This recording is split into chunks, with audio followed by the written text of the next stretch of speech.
I'm Larry Fedoruk. Welcome to a new episode of my podcast, Later That Same Life, a weekly series covering a variety of topics through storytelling.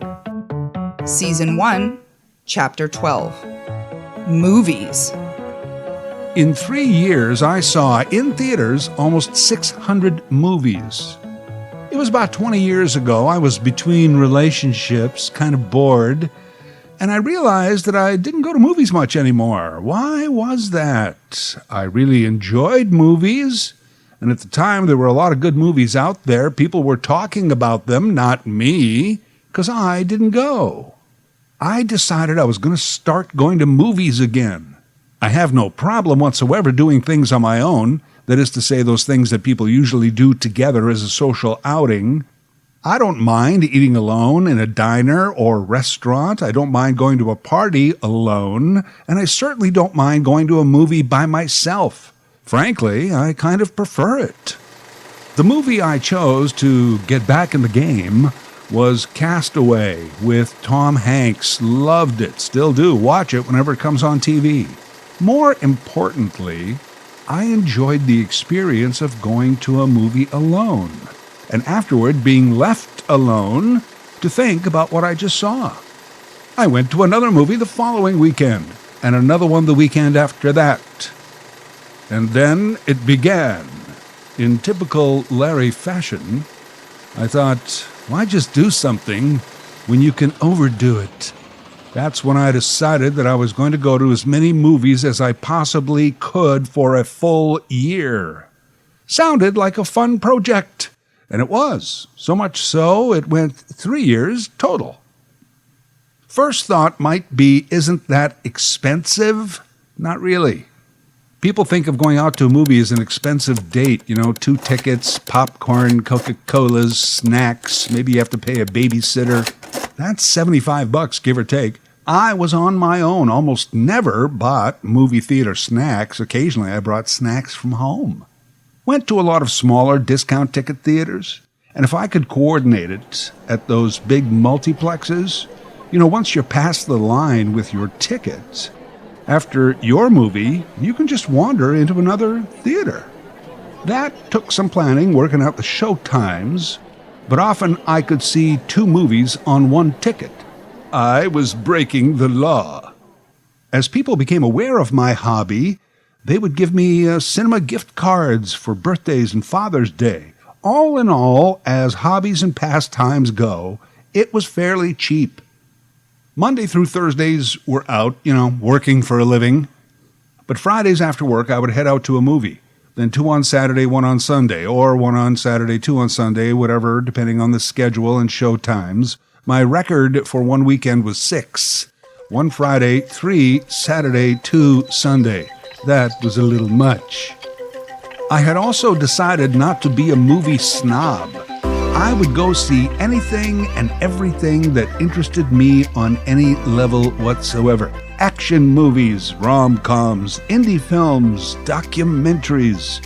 1 minute, and I remember this well, I'd be seeing a haunting image of a prosthetic leg floating down to earth attached to a parachute as they airdropped supplies into Afghanistan.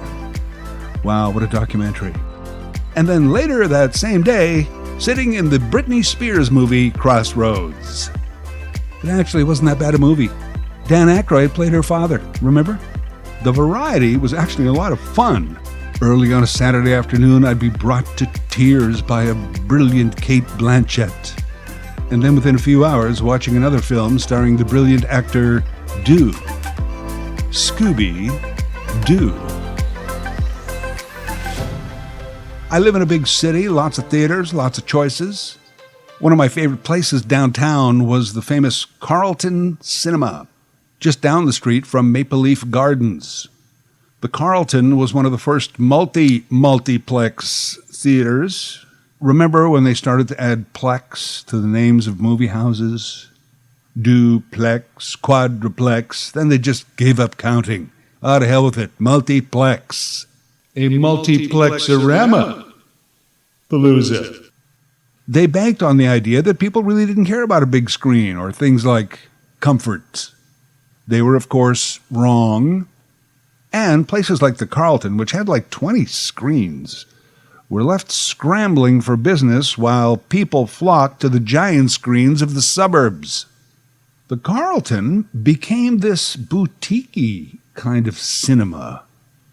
If I had read about an obscure documentary or a far-out indie film that I wanted to see, chances are it would be playing at the Carlton. Their movie tickets were cheaper, and watching a movie at the Carlton, well, to put it nicely, it was intimate. The rooms were tiny and narrow, screens were small. It often felt like here we are, about 6 people sitting on a short bus, all looking out the windshield. Still, got to see some pretty cool films at the Carlton. One of my favorite experiences in this entire project was going to see the movie Duct Tape Forever. We all remember Red Green. Red Green from TV and his shot at Cinema Glory. The movie was actually playing in my local big Cineplex. And on opening weekend, they had a Saturday morning showing at 11. Oh, perfect. Get one out of the way nice and early. Got there by 10:45, got my ticket, grabbed a coffee, walked into the 400-seat theater 5 minutes before showtime. One other person in the entire theater. One. For a second I thought, I should go sit right next to them, just to see what they would do. Maybe they'd find it funny. Or maybe I would just go sit next to them and say, just kidding, and go find another seat. I didn't do any of those things. I still wish I had. But no one else showed up. 2 people, Saturday morning, at the Red Green movie Duct Tape Forever. Like I said, I saw almost everything. I saw the big hits like The Matrix, Bruce Almighty, and Kill Bill. And I did keep a list. But I look back now at a lot of those titles, big-name stars in these movies, and they're just words on paper. Far from Heaven, Julianne Moore, Dennis Quaid, Rare Birds with William Hurt, Wind Talkers with Nicolas Cage. I'm sure I enjoyed them, but today, meaningless. I even looked them up on IMDb and I read the plot line. In some cases, still don't remember them. But it was a fun 3 years. I don't know how movie reviewers do it. They must see 300 films a year, every year of their professional lives. My movie quest was just a hobby for a while, and eventually it got replaced by something else. I still love movies. I have 9 different movie channels, plus Netflix and Crave. I also think I'm on another one of those Amazon Prime trials. I've managed to PVR about a dozen of my all-time favorite movies, and many times I'll just end up watching them for the 100th time. Isn't it great when you're watching one of your favorite movies again, and you pick up on something that you've never noticed before? I love that. All this to say that I'll probably never go to another movie at a big cinema again. That's partly due to pandemic, and partly because I really don't see the need.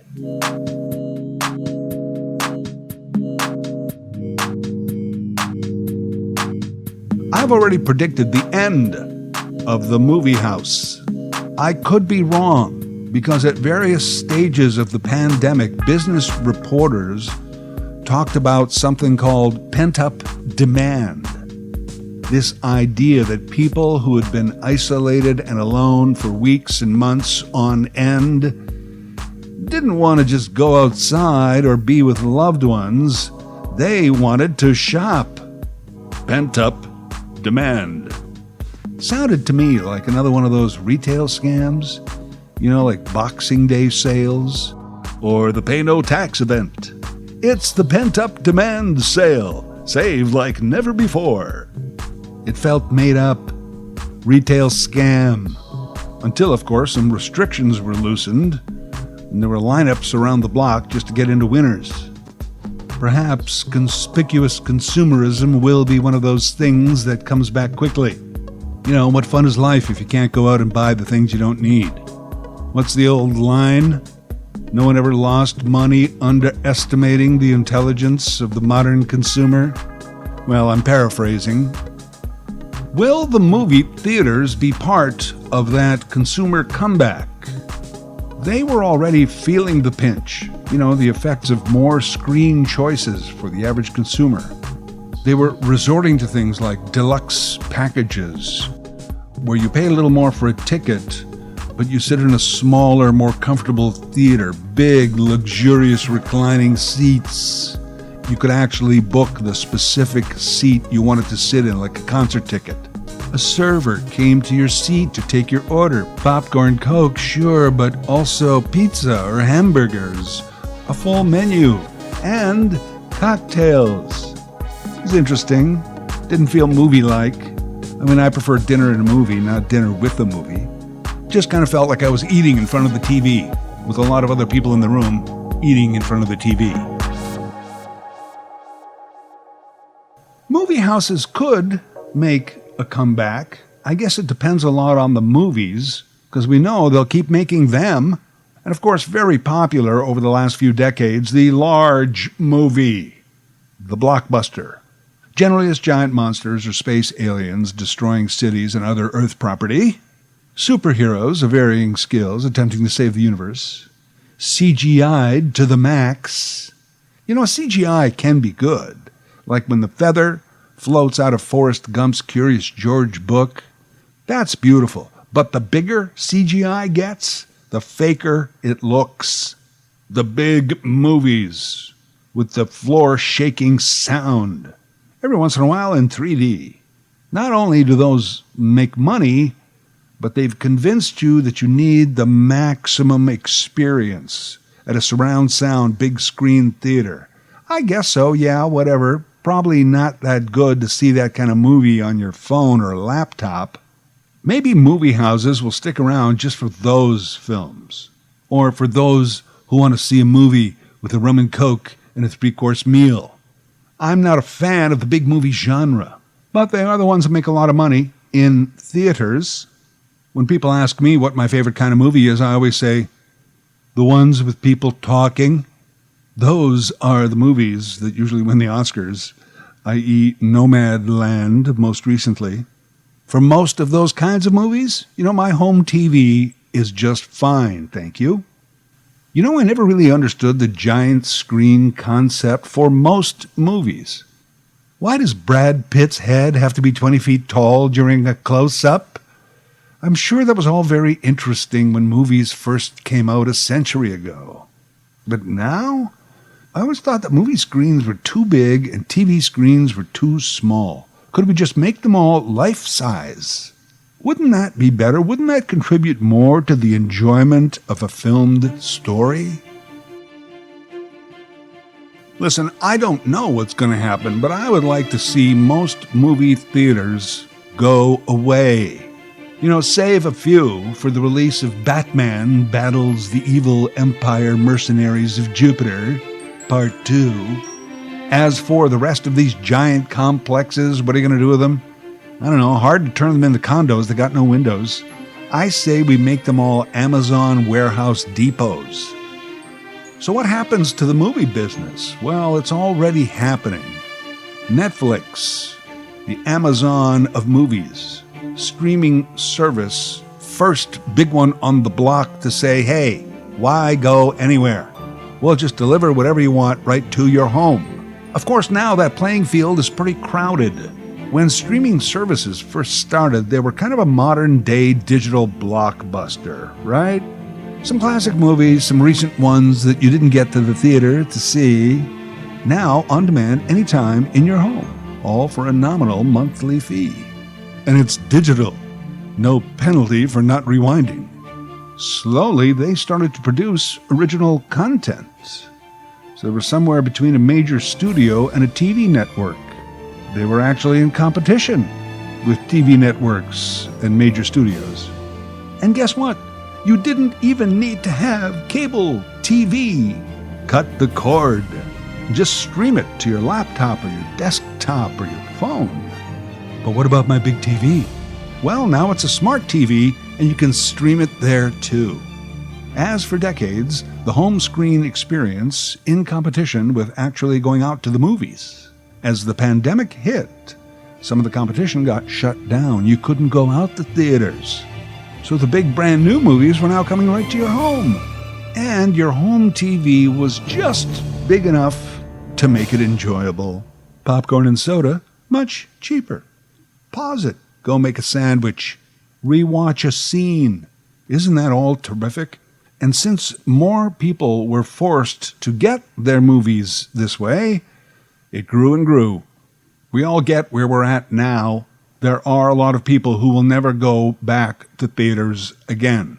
Many will go less and less. We're almost back to network TV and competing channels, or the origins of cable. Let's say you cut that cord, got rid of that expensive monthly cable bill full of channels you didn't watch. What now?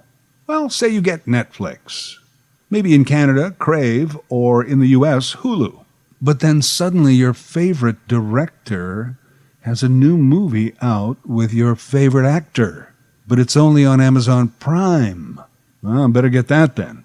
And my kids want to watch the new animated blockbuster, so I guess I'll get Disney+. Well, you love sports, you might as well get ESPN+, HBO Max, Paramount+, Peacock, Sony Live, Neon, BritBox, Apple TV. The list goes on. Any one of them may have something you'd like to watch.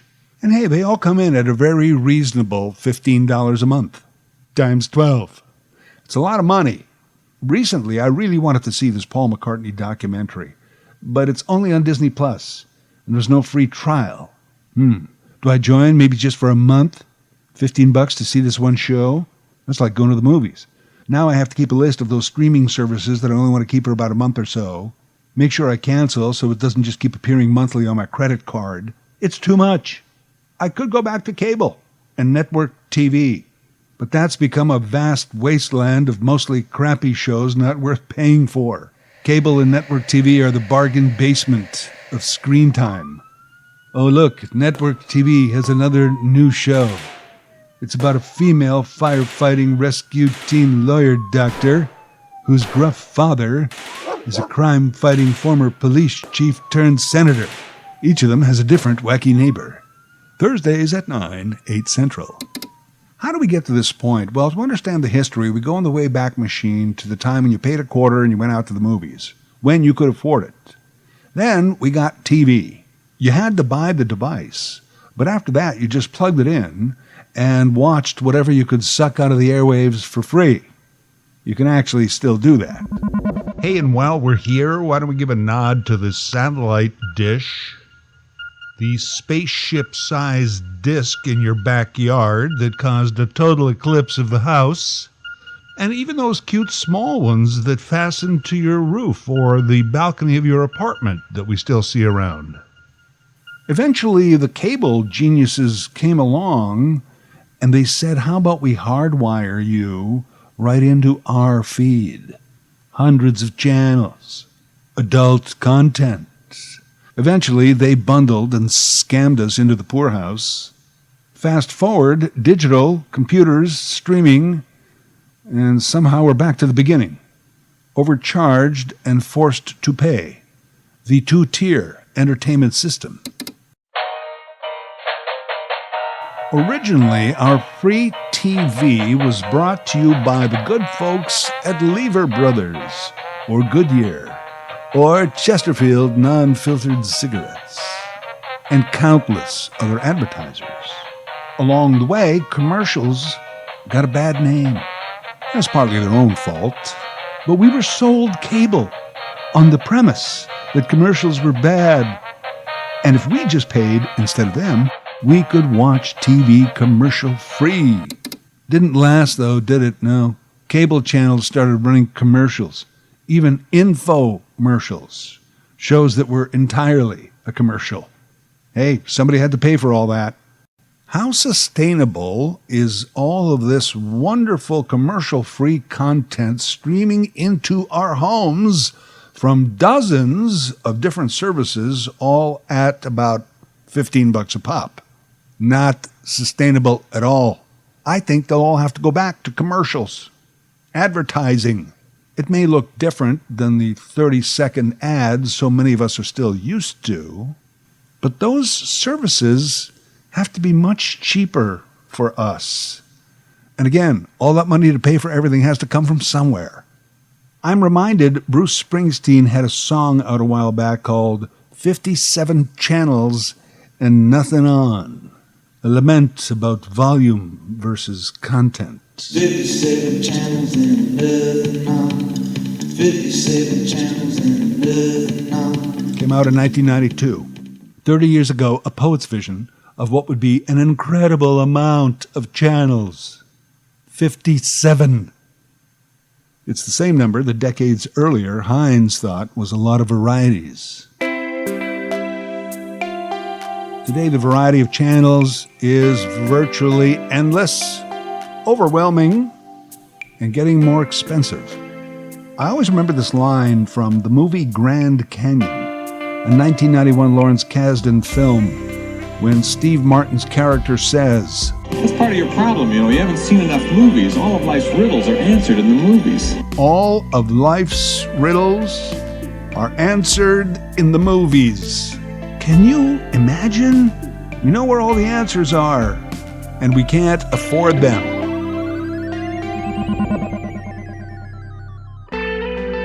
Later That Same Life is a weekly podcast series written, voiced, and produced by Larry Fedoruk.